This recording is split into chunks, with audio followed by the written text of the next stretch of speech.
جناب محترم آقای عبدالله صالح خواهش میکنیم تا به سخنرانی خود آغاز بود.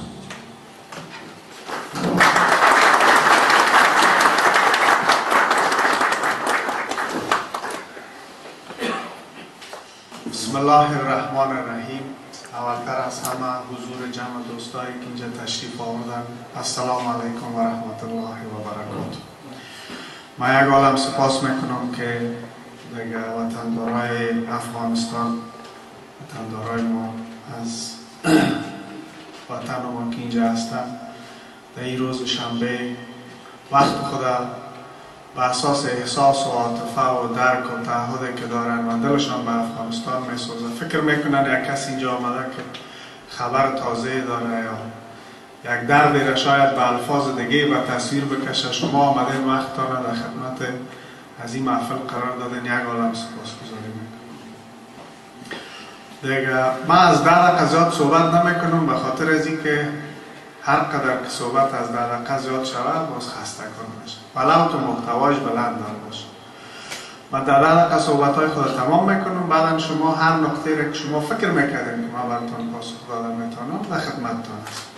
این 10 دقیقه را به 3 قسمت تقسیم میکنیم. قسمت اول من اوضاع را براتون تشریح میکنم و در قسمت دومی اهداف را که ما پیگیری میکنیم به خاطر تغییر اوضاع.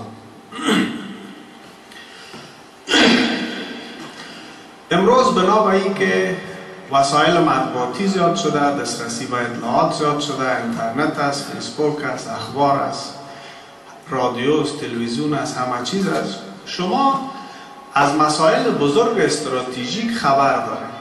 ضرورت به این نداریم که من برای شما آغاز کنم که در افغانستان در سطح بزرگ چی میگذره. خبر است این سیاست های کلان. ما با اون نقاط تماس میگیرم که دسترسی عام ملت افغانستان به اون نقاط کمتر است و تنها کسایی به اون مسائل دسترسی دارن که سرکار با وضعیت دارن، دسترسی به اطلاعات علنی و غیر علنی دارن. و من با امی امتیازی که دارم از بعض گوشه های متروک خبر هستم، از بعض ابعاد نامعلوم خبر هستم، و شما همون نقاط معلومات میتونم، نه آنچه که شما در سایت های خبری و از طریق رسانه ها میشنوید. یکی از اون مسائلی است که افغانستان امروز با تمام نیروی خارجی و داخلی که در اونجا مصروف جنگ است به طرف یک بنبست روان است، نه به طرف یک افق سبز. یعنی ما با آن که حمایه جهانی را با خود داریم، با آن که افغانستان از امکانات زیاد مادی امروز برخوردار است که در طول تاریخ امکانات در اختیارش نبوده، افغانستان به طرف یک گشایش در حالت حرکت نیست، به طرف یک تنگنا در حالت حرکت است. این حرکت افغانستان به طرف یک تنگنا دلیلش چیست؟ اساسی دلیلش این است که نخبه سیاسی کشور، بالاخص اون نخبه که خود شامل در حاکمیت میدانه، فاقد دیدگاه است. این فقدان دیدگاه باعث شده که جامعه استقامت خود از دست بده و ما بزرگترین فرصت تاریخی را که در اختیار داشتیم که جهان با ما هم نوا شده بود که کشور خود از یک دایره خبیثه، فقر، بدبختی، بی اتفاقی و کشمکش بکشیم، ایوازی که این فرصت ما استفاده کنیم و بهره بگیریم و همون اصطلاحی که ما استفاده کردم با افق سبز برسیم، پس به طرف تنگنا میریم. یک دلیلش همیست. دلیل دیگه‌ش این است که در استراتژی دشمن ما هیچ نوع تغییر نامده. ما مواجه هستیم با یک دشمن به نهایت زیرک، به نهایت با عمق تفکر و به نهایت با تعهد در برابر منافع خود. دشمن اساسی افغانستان پاکستان است. این موضوع کهنه شده دیگه، هر افغان میفهمه که پاکستان دشمن است. ما یک فرصت داشتیم که حساب خود با همین دشمن خود بنیادی تصفیه کنیم. افغان ها همیشه یک گله میکردن والا امریکا هیچ وقت گپ ما را مستقیم گوش نکرد، همیشه رفت از طریق فوج پاکستان و از طریق اسلام آباد به طرف ما نگاه کرد. خداوند یک فرصت را برابر ساخت که مراوده ما با جهان غرب و با علاقات بزرگ تصمیم گیری مستقیم شد. آیا از این مراوده مستقیم ما چه بهره گرفتیم؟ پس پیام ما به غرب است که ما نمیتونیم بریم که پاکستانی ها جور بین از اون طریق ما را مدیریت کنیم. همین پیام استراتژیک کابل که نامش مصالحه مانده اینمی است. پوششش مصالحه است، در ذات خود تسلیم شدن به اراده پاکستانی است که ما یک ملت ضعیف هستیم، به اراده هستیم، به استقامت هستیم، نخبه متفق نیستیم، از این فرصت بهره گیری کردن نتونستیم. تو جنگ نیابتی را آغاز کردی و هر کسی که به نیابت از تو با علیه ما جنگ شد، حال ما او را برادر خود میدانم و از روی تضرع و تسلیم میخوایم با تو جنگ. این وضعیت افغانستان است. کم به نقاط تکتیکیش میگم. تا 18 ماه دیگر ما این پیشبینی را 2 ماه پیش کردیم، ما شاهد خونین ترین صحنه های جنگ در افغانستان خواهد بودیم.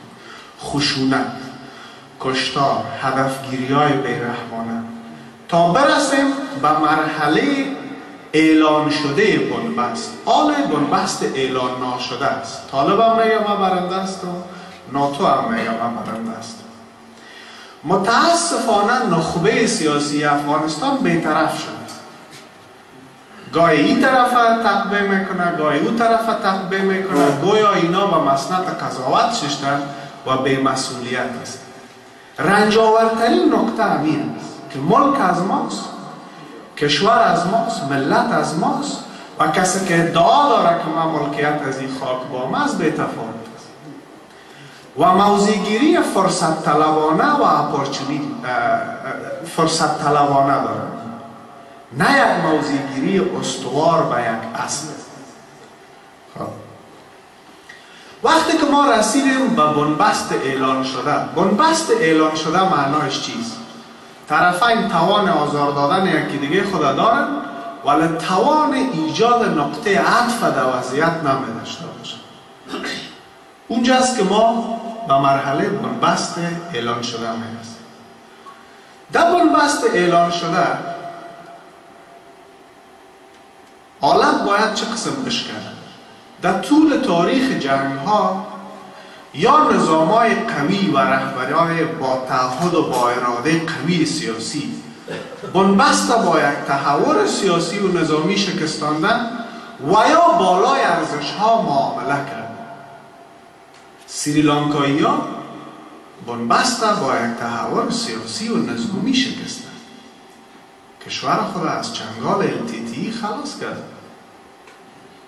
من نمیگم ما مطلق شبیه هستیم با سریلانکا، شباهت های داریم. کشورهای دیگه بوده که وقتی به تنگنا رسیده تسلیم نشده، بنبست با یک درایت از بین برده.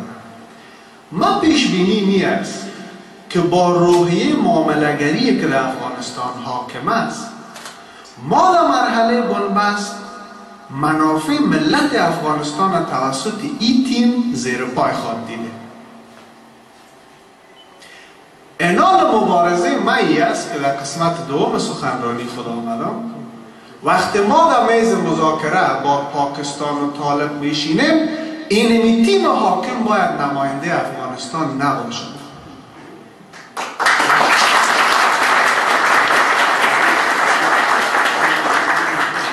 این هدف کوتاه مدت است. ما در میز مذاکره باید کسی از افغانستان نمایندگی کنه که اراده متزلزل نداشته باشه، دشمن برادر خطاب نکرده باشه. بله با دشمن نشست کنه اما پیش از پیش برش هویت کاذب نساخته باشه. امروز یکی از همسنگرای بسیار عزیز و قهرمان ما، قماندان صاحب خان محمد الکوزایی را شهید ساخته. یعنی تفکر مقاومت در قندهار شهید ساخته و کسی که به طالب هویت قومی میته جفا میکنه به خون قماندان صاحب شهید. طالب هویت قومیش هویت ثانویش است. هویت اصلیش گروه نیابتی است که به نمایندگی از منافع پاکستان می‌جنگد. بله اینقدر طالبایی که 10,000 نفر آمدن در ولایات افغانستان جنگ میکنن، این اعزام سوخت است. هر کدام از این خبر نیست که در عقب پرده چی دستهای بزرگی به سرنوشتشان معامله کرده. من امروز از این طالبان دلسوزی دارم. باید بیاین در جامعه افغانستان، نباید اینا کشته شوند، اما با تفکر طالبانی، با هسته طالبان، با اونایی که هنوز در کویت است پایتختشان، با اونا ما اختلاف خونی نه به حیث یک تبار، به حیث یک ملت داریم.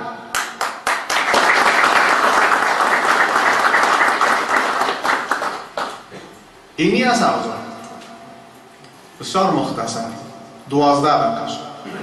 دیگه اگر شما کدام سوال داشته باشین با مطابق آنچه که شما میخواین معلومات داشته باشین صحبت کنید.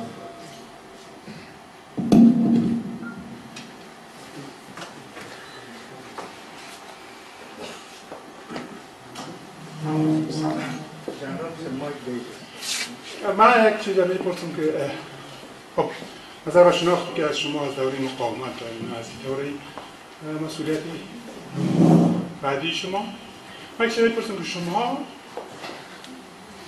به تنهایی عمل میکنید در افغانستان یا پشتیبانی مردمی را با خود داریم؟ یک پروگرامی داریم؟ اگر داریم کیها هستن باش؟ همین رو مختصر میخواستم از شما، خاطر که گپایی را که ما بشنویم از طرف رسانه‌های جمعی و چیزهای دیگه. چی میشنویم جناب سرمدار؟ خب من میشنوم که شما به یک طرف روان هستید، دکتر سید عبدالله به دیگر طرف روان است و آقای نور به دیگر طرف روان است، استاد ربانی به دیگر طرف روان است. ما میفهمیم که برنامه مشخص شما چی است و کی است همراه شما و پشتیبانی مردمی دارین یا نه؟ تشکر.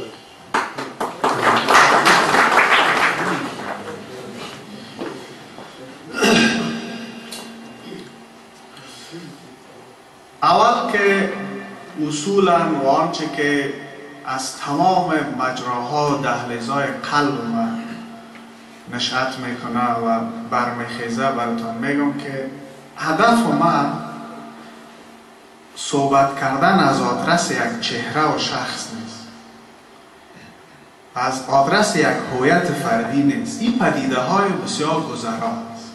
شما تا 6 ماه دیگه از چهره من خسته میشه، گپای من خلاص میشه، معلوماتی هم که دارم دیگه استهلاک میشه میره.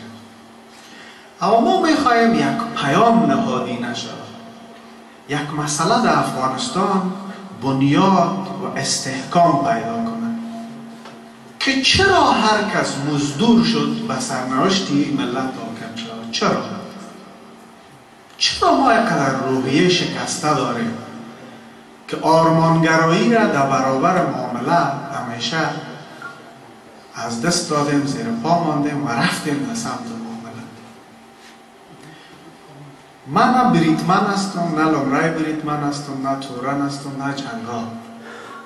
من برخواسته از یک تفکر آزادی خواهانه هستم که از دید جغرافیایی محدود بود، از دید فکر بسیار بلند بود. تمام افغانستان در زیر از او چتر جای گرفته. ما چی میخواستیم؟ ما میخواستیم که افغانستان به حیث یک کشور رنگارنگ باقی ماند. هر کس دیدگاه داره، هر کس پیام داره، هر کس نیت نیک داره، یعنی از راه تفاهم، از راه پیام سیاسی، از راه رفتن در درون جامعه پیام خدا بده. ما به حیث یک نیروی غالب پیروز آمدیم، گفتیم که خب با تمام صفاتی که ما داریم بالاخره یک گروه هستیم و این گروه باید صلاح خدا بده.